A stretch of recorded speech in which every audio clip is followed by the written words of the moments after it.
Hey, what's going on, guys? Welcome to a new podcast.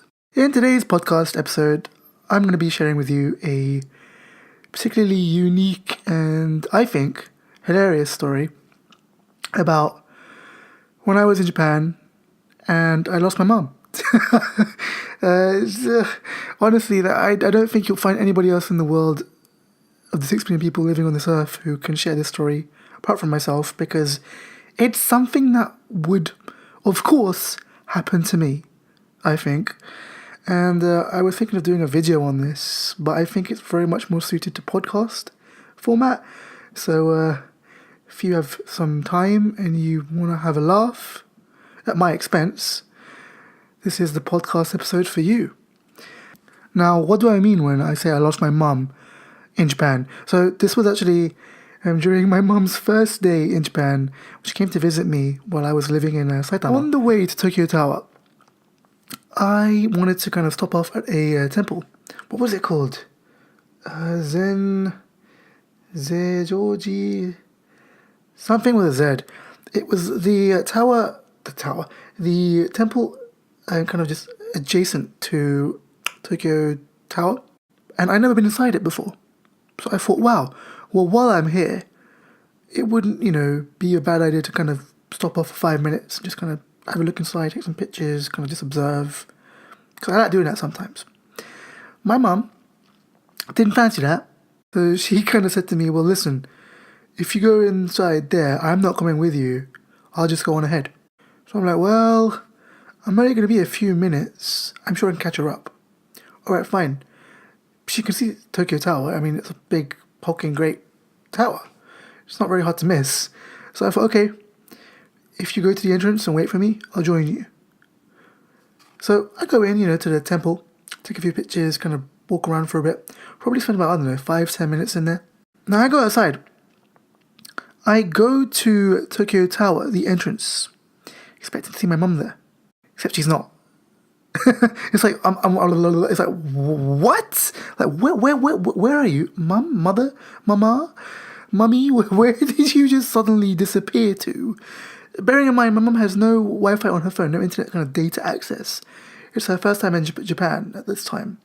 She can't speak a lick of Japanese, and I'm thinking, have I just lost my mum? I've just lost my mum in Tokyo, in Japan. So what do I do in this situation? Well, of course, I just start to panic and start to think, oh my god, is this a dream? I pinch myself. Ow, I actually really just pinched myself right now and that hurt.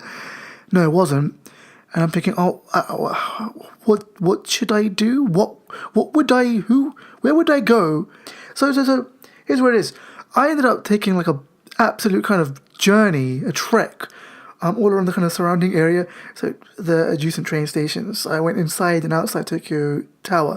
I went back to the temple. I went to the nearby park, close by to the temple and Tokyo Tower. I went kind of retracing our steps back to where we actually walked from, like, almost towards like the Ginza area, Roppongi, trying to think. I mean, she's not hard to miss. She wears a headscarf. She's quite short, and doesn't look Japanese in the slightest. So it's pretty easy to find her, I would have thought. But for the life of me, I couldn't find her. That took me like an hour. I'm just literally thinking, okay, here's what I'll do. Here's what I did. I ended up just standing in a space thinking, okay, I'll wait here and I'll just I'll just kind of find her in a crowd of people. But I don't know. I even asked people like in and outside Tokyo Tower, by any chance, have you seen a headscarfed Muslim lady walk around here? Of course, no one had an absolute clue. I was absolutely like kind of fretting, like, oh my god, what the hell? What happened to my mother? What am I going to do? Should I go to a police box? I just think, okay, wait. I know I remember telling her, I'm going to be at the temple. If you want, wait for me. If you don't, go ahead to Skytree and I'm up Skytree to Tokyo Tower and I'll meet you there. So I'm thinking, okay, wait. Maybe she's at the tower, at the temple, rather. And so I go back, and she's not there. And I'm thinking, oh my god, I've literally looked everywhere that I can that I would imagine her to be, but she's not. And I'm thinking, oh my god, I'm going to have to call 999 or whatever the appropriate number is in Japan. And I was kind of thinking, oh my god, this is not looking decent. It's getting kind of dark. I don't know what's happened to her, and I'm just kind of thinking all sorts. Until I then get a text on my WhatsApp, and it was from a guy, this random dude, who my mum just suddenly got in contact with, just kind of out of nowhere, speaking in English. She asked him, can you text my son or give him a missed call, just let him know that I'm waiting for him at this kind of area. So he told me that, essentially relayed to me the information that she relayed to him to relay to me. That's a bit confusing.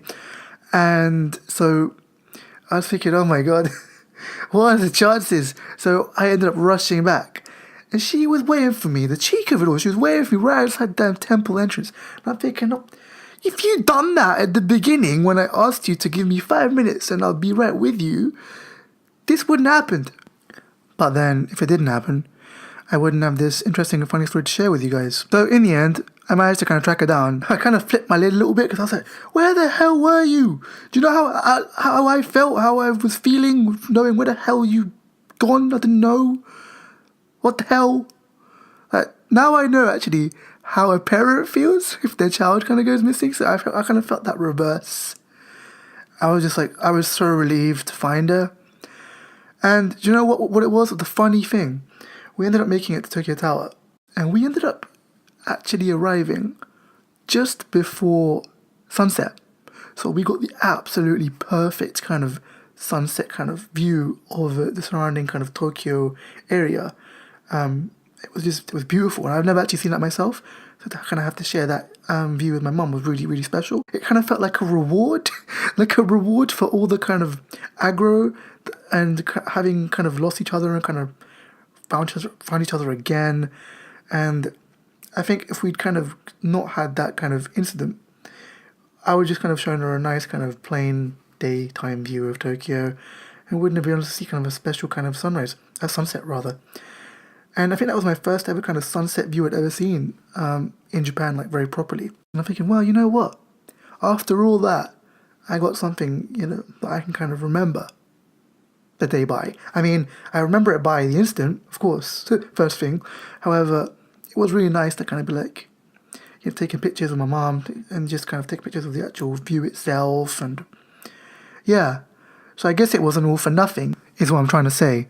So the moral of this story, the moral of this podcast is don't lose your mother. Don't ever lose your mother. Wherever it might be, just don't do it. It's not good. Trust me, I know. So I'm going to stop it right there, guys. Well, not exactly right here, because then that would be a really bad cutoff point. Thank you very much for listening in. I hope you guys look forward to my next podcast in the meantime, and I'll catch you guys in the next one. Take it easy.